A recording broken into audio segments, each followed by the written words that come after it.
హైదరాబాద్లో అక్రమంగా నిర్మించిన కట్టడాలు కూల్చేందుకు హైడ్రా రంగం సిద్ధమైంది. దుండిగల్ మున్సిపల్ పరిధిలో మల్లంపేట కత్వా చెరువు ఎఫ్టీఎల్ స్థలంలో పెద్ద ఎత్తున అక్రమ నిర్మాణాలు చేపట్టారు. వాటిని గుర్తించిన హైడ్రా అధికారులు కూల్చేస్తున్నారు. అక్రమంగా నిర్మించిన శ్రీలక్ష్మి శ్రీనివాస కన్స్ట్రక్షన్స్ విల్లాలు కూల్చేందుకు మిషనరీతో పాటు పోలీసులు బందోబస్తు తీసుకుని అక్కడికి చేరుకుని కూల్చేస్తున్నారు. అలాగే మాదాపూర్లో సున్నపు చెరువులో 43 ఎకరాలు కబ్జా గురైనట్టుగా గుర్తించారు అధికారులు. సున్నపు చెరువులో అక్రమ నిర్మాణాలు హైడ్రా కూల్చేస్తోంది. దీంతో నోటీసులు ఇవ్వకుండా కూల్చేస్తారని, అన్ని అనుమతులు తీసుకునే కట్టామని స్థానికులు ఆవేదన వ్యక్తం చేస్తున్నారు.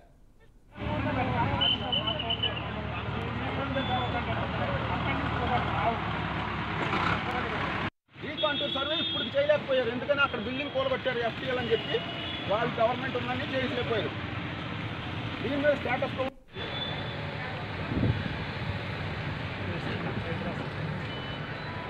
కరెంట్ కనెక్షన్ తీసేసి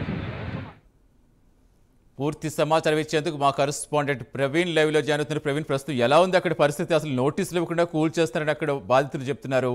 అంటే నోటీసులు ఇచ్చామని చెప్తున్నారు అధికారులు. అసలు ఏం జరుగుతోంది?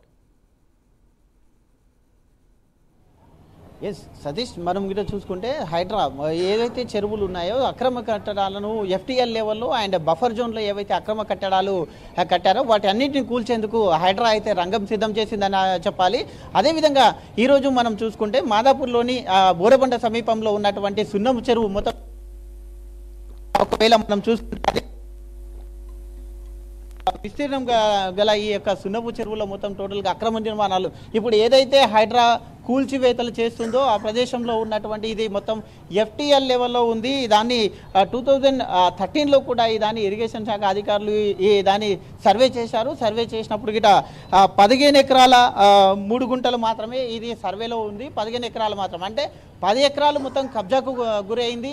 ఇక్కడ ఈ బిల్డింగ్ కూలుస్తున్నటువంటి ఎవరైతే ఆ యజమానులు ఉంటారో ఆ యజమానులు కూడా ఇది కోర్టులో ఉంది, మాకు దాని కోర్టు నుండి ఆర్డర్స్ వచ్చిన తర్వాత కోర్టులో వ్యవహారం ఉంది కాబట్టి కోర్టుల నుంచి వచ్చిన తర్వాత కూల్చాలంటూ ఆవేదన కూడా వ్యక్తం చేశారు. వాళ్ళ దగ్గరికి ఆ నోటీసులను తీసుకొని కూడా వచ్చారు. కానీ హైడ్రా అధికారులు అయితే ఖచ్చితంగా ఏదైతే వీళ్ళకు ముందస్తుగా ఏవైతే ఇక్కడ ఎఫ్టీఎల్ బఫర్ జోన్లో ఉన్న ఇవి ఉంటాయో వాటిని కూల్చివేతకు రంగం సిద్ధం చేసింది. కాబట్టి ఆ విధంగానే చూస్తూ వచ్చి మనం ఇక్కడ మొత్తం ఎక్కడ చూసినా కానీ ఎత్తున షెడ్లు కానీ నిర్మించుకున్నారు. వాటి అన్ని కూల్చడానికైతే రంగం సిద్ధం చేసింది. భారీ ఎత్తున పోలీసు బందోబస్తు మధ్య కూడా ఈ యొక్క కూల్చివేతలు సాగుతున్నాయి ఉదయం నుండే.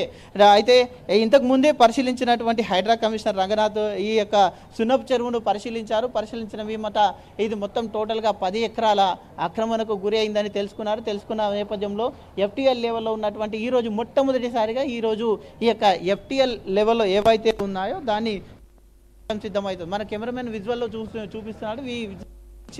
ఇక్కడ ఏదైతే ఉందో ఇదంతా బఫర్ జోన్ కిందకి వస్తుంది. ఇక్కడ ఇది ఎఫ్టీఎల్ తర్వాత బఫర్ జోన్ ఈ వీటిపైన హైడ్రా అధికారులు ఏ విధంగా వీటిని కూల్ చేస్తారా అనే అయితే కొనసాగుతుంది. ఇక్కడ ఎక్కడ చూసినా కానీ ఆ యొక్క షెడ్లు కనబడుతున్నాయి.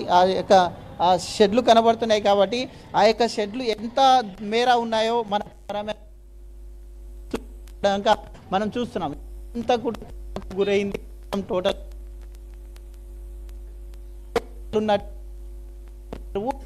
10 ఎకరాల పైన ఎక్కడ చూసిన బిల్డింగ్లు అపార్ట్మెంట్ కలిసాయి.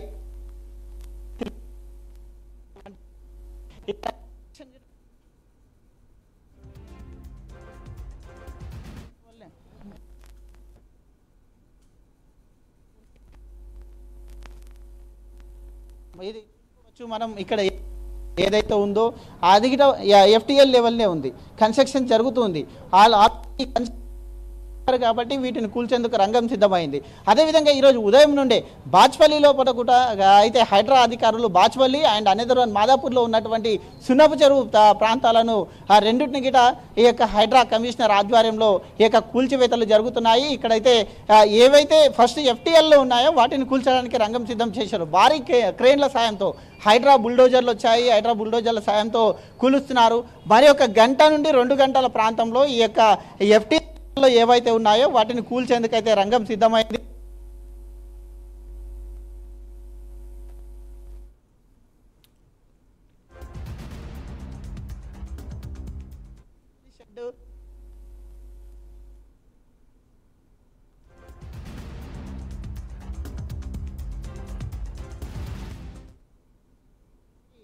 చేస్తున్నారు. ఇక్కడ మనం చూసుకుంటే ఇది కూడా టోటల్గా ఈ కూల్చడానికి వీళ్ళకి నోటీసులు ఇచ్చేందుకు రంగం సిద్ధం చేశారు.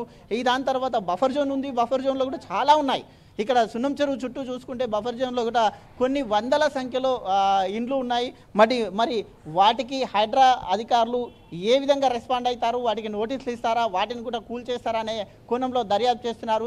కొంతమంది ఎవరైతే బాధితులు ఉంటారో బాధితులు కూడా వచ్చారు. బాధితులు కూడా వచ్చేసి తమకు ఇక్కడ ఉన్నటువంటి ఎల్ఆర్ఎస్ మాకు ఉంది కాబట్టి ఎల్ఆర్ఎస్ మాకు ఉన్నది కారణంగా మేము కట్టుకున్నాము.